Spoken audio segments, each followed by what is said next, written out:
आज की कक्षा में अमरनाथ की यात्रा को पढ़ेंगे। आसान नहीं होता अमरनाथ गुफा तक का सफर तय करना।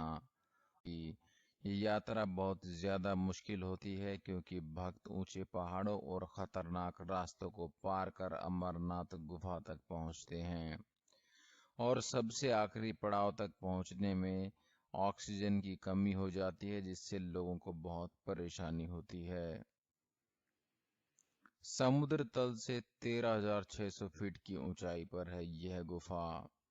अमरनाथ धाम श्रीनगर से लगभग 135 किलोमीटर दूर है। यह स्थान समुद्र तल से 13,600 फीट की ऊंचाई पर स्थित है।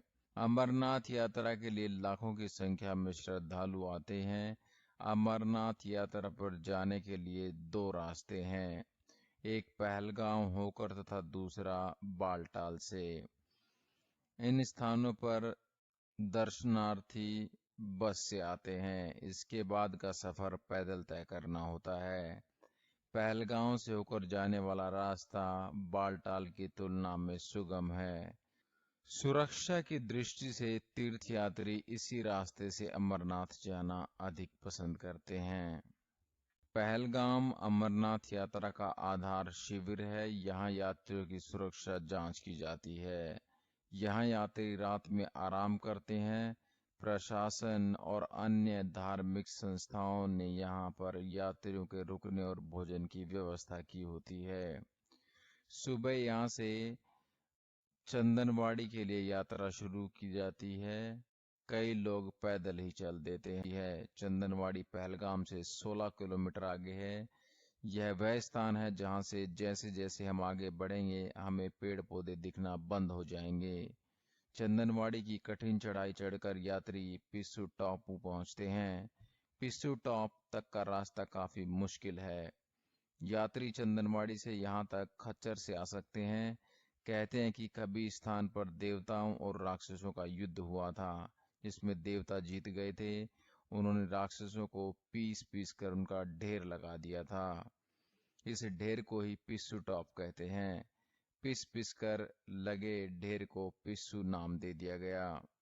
शेषनाग झील, ये जगह समुद्र तल से 3,700 मीटर की ऊंचाई पर है और यह चंदनवाड़ी से 16 किलोमीटर दूरी पर है। इस जगह से खड़ी चढ़ाई शुरू होती है। यह झील सर्दियों में जम जाती है। इसके चारों ओर 14-15 हजार फीट ऊंचे पर्वत हैं। यहाँ की सुंदरता देखते ही बनती है। रात में जब ऊंचे पहाड़ों की परछाई झील पर पड़ती है तो ऐसा लगता है कि शेषनाग फन फैलाए हुए हैं। यहीं से लिद्दर नदी निकलती है जो पहलगाम की सुंदरता में 10 चांद लगा देती है। इसी के किनारे पर यहाँ पर यात्री रात्रि में विश्राम कर सकते हैं।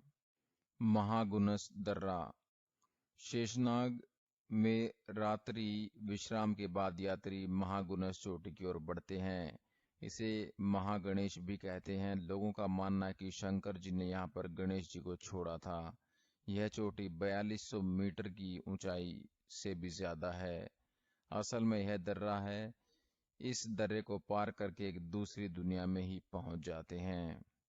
पंचतरणी, ये जगह समुद्र तल से 3600 मीटर की ऊंचाई पर है और यह महागुनस दर्रा से 6 किलोमीटर दूरी पर है। शेषनाग से चलकर यात्री पंचतरणी पहुंचते हैं। यहाँ यात्री विश्राम करते हैं। चारों ओर ग्लेशियर हैं और चारों तरफ से नदियां आती हैं। कहते हैं कि यहाँ 5 नदियां आकर मिलती हैं, इसलिए इसे पंचतरणी कहते हैं। अमरनाथ गुफा, पंचतरणी से चलते ही यात्रियों में बर्फानी बाबा के दर्शन के लिए गजब का उत्साह देखने को मिलता है। पवित्र गुफा यहाँ से 6 किलोमीटर दूर है। सारी यात्रा चढ़ाई भरी है। संकरा रास्ता होने के कारण ज्यादातर समय यह रास्ता एक तरफा ही रहता है। ऐसे में एक तरफ से आने वालों को रोक दिया जाता है और दूसरी तरफ वालों को जाने दिया जाता है। 2.5 किलोमीटर पहले ही पवित्र गुफा दिखने लगती है। यहीं से रास्ता बर्फीला होने लगता है। बर्फ में ही तंबू लगाए जाते हैं। अमर गंगा के किनारे नहाने के लिए शेड लगे थे। पैसे देकर गर्म पानी मिल जाता है। इसके बाद यात्री गुफा की ओर दर्शन करने के लिए बढ़ते हैं। गुफा में जब बर्फानी बाबा के दर्शन होते हैं तो भक्तों की आंखों से जलधारा बहने लगती है। मन को ऐसी शांति का अनुभव होता है जिसकी सिर्फ अनुभूति की जा सकती है। कभी कभी लोगों को यहाँ पर कबूतरों के दर्शन भी हो जाते हैं, जिनका अपना धार्मिक महत्व है। अमरनाथ की यात्रा शीर्षक पाठ के संदेश के बाद अब प्रश्नोत्तर। प्रश्न है, लेखक को अमरनाथ यात्रा का अवसर कब मिला? इसका उत्तर है, लेखक को अमरनाथ यात्रा का अवसर 2 अगस्त 1997 को मिला। जवाहर सुरंग का दृश्य कैसा था? जवाहर सुरंग पर्वत के शिखर से बहुत नीचे बनाई गई है, जो पृथ्वी का विहंगम दृश्य सा लगता है। अमरनाथ की यात्रा वस्तुतः कहाँ से प्रारंभ होती है? अमरनाथ की यात्रा वस्तुतः पहलगाम से प्रारंभ होती है। प्रश्न है, छड़ी साहब के जुलूस का वर्णन अपने शब्दों में करो। कहा जाता है कि छड़ी भृगु ऋषि की देन है, जो यात्रा में रक्षक होता है। यात्रा प्रारंभ करने से पूर्व पहलगाम में भूमि पूजन, नवग्रह पूजन, ध्वजारोहण और छड़ी पूजन किया जाता है। इन्हीं अनुष्ठानों के साथ बाबा अमरनाथ जी की वार्षिक यात्रा का परंपरागत धार्मिक रूप से शुभारंभ माना जाता है। इस यात्रा में यह छड़ी जुलूस सबसे आगे रहता है।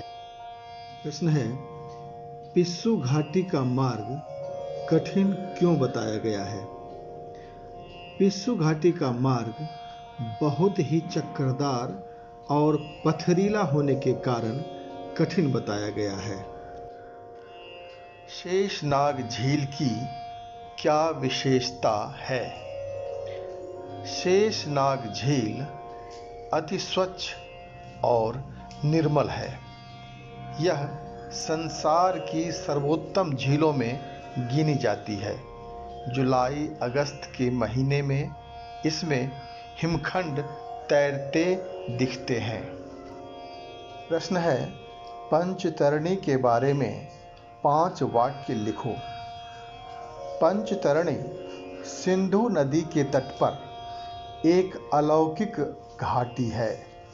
यहाँ सिंधु नदी 5 धाराओं में बहती है। यहाँ का जल बहुत ठंडा है। यहाँ यात्रा का अंतिम पड़ाव होता है। लोक कथा है कि भगवान शिव ने यहाँ तांडव नृत्य किया था। प्रश्न है, शिवलिंग कब बनकर तैयार होता है?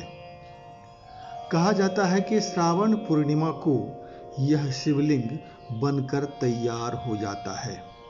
अगला प्रश्न है, अमरनाथ यात्रा में कितने पड़ाव हैं? अमरनाथ यात्रा में 4 पड़ाव आते हैं। इस प्रकार इस वीडियो में अमरनाथ की यात्रा वृत्तांत से आप सबों को परिचित कराया गया। साथ ही साथ पाठ में दिए गए प्रश्नोत्तर को भी बताने का प्रयास किया गया है।